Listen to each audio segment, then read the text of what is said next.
Hi guys, আসসালামু আলাইকুম। আজকে ছুটির পরে চলে আসলাম বাজারে আইসা দেখি মাম্মা সিম বিক্রি করতেছে। এই সিমের বত্তা দিয়া 3 ফেরের ভাত খাইতে পারবেন গাইজ। বিশেষ না হলে একদিন নিয়ে ট্রাই করি। তারপরে এখন চলে আসলাম মুরগি। আমার ছেলে বলতেছে কি আম্মু মুরগি দিয়ে ভাত খাবো। গাইজ আমাদের এত সমর্থ নাই যে প্রত্যেক দিন মুরগি দিয়ে খাইতে পারবো, তাই একদিন মাসে মুরগি দিয়ে ভাত খাইতে হয় গাইজ। আজকে শুক্রবার দিন ভাবলাম একটু মুরগি নিয়ে ছেলেকে খাবো। আমার ছেলে তো একদম বেতাল হয়ে গেছে, আম্মু এখনো মুরগি নাও নাকি, আমাকে চিকেন রান্না করে দেবো বাসায় যাইয়া। মুরগি কেনার পরে ভাবলাম একটু সবজির দোকানে যাই। সবজির দোকানে এসে দেখি এত সুন্দর সুন্দর কচুরমুখী। মামা আমাকে বাঁচতেই দিল না। মামাটা অনেক চালাক, বলতেছে যে বাঁচা যাবে না, এমনি করার দোকানদারের কথা শুনতেই তো হবে সবজি নিতে গেলে। এখন মুখী নেওয়ার পরে চলে গেলাম জানেন কোথায়?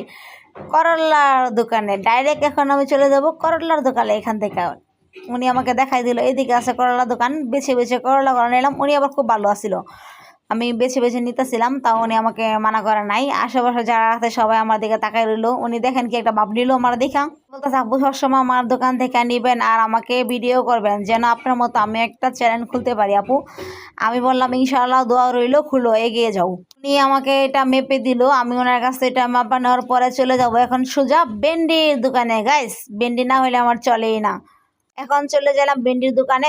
সবুজ সবুজ দেখে ½ কেজি ভেন্ডি নিয়ে নিলাম। আমাকে বললাম মাপটা কিন্তু ঠিক দিবেন না। আমি কিন্তু এই মাপের ব্যাপারে খুব ভালো বুঝি, আমি কিন্তু অনেক চালাক, আমাকে কিন্তু ঠকাইতে পারবেন না। আমার ছেলে দেখেন এদিকে ব্যাগ নিয়ে কেমন কাইতে যেতেছে বারে।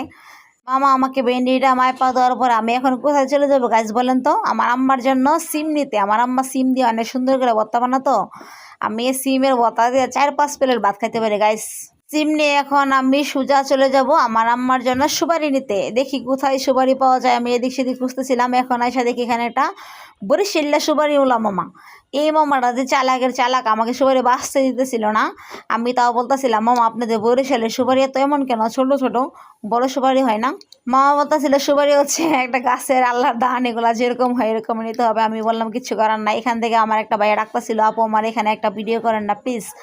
আমি বলতেছিলাম মাংলু তো আমার দরকার নাই, তাও তোমার রিকোয়েস্টের জন্য আমি তোমার এখানে একটা ভিডিও করলাম। ভাইয়াটা বললো যে অনেক খুশি হলাম আপু, আপনি আমার দোকানে এসে একটা ভিডিও করছেন, মাঝে মধ্যে আমার এখানে এসে ভিডিও করেন, আপনার ভিডিও দেখতে খুব ভালো লাগে। আমি বলছি থ্যাংক ইউ, আমাকে সাপোর্ট করবো তুমি আর আমার পাশে থাকবা। পরে ভাইয়াটা বললো অবশ্যই আপু থাকবো, ইনশাল্লাহ এগিয়ে যান। আমি বললাম thank you guys, tata, bye by.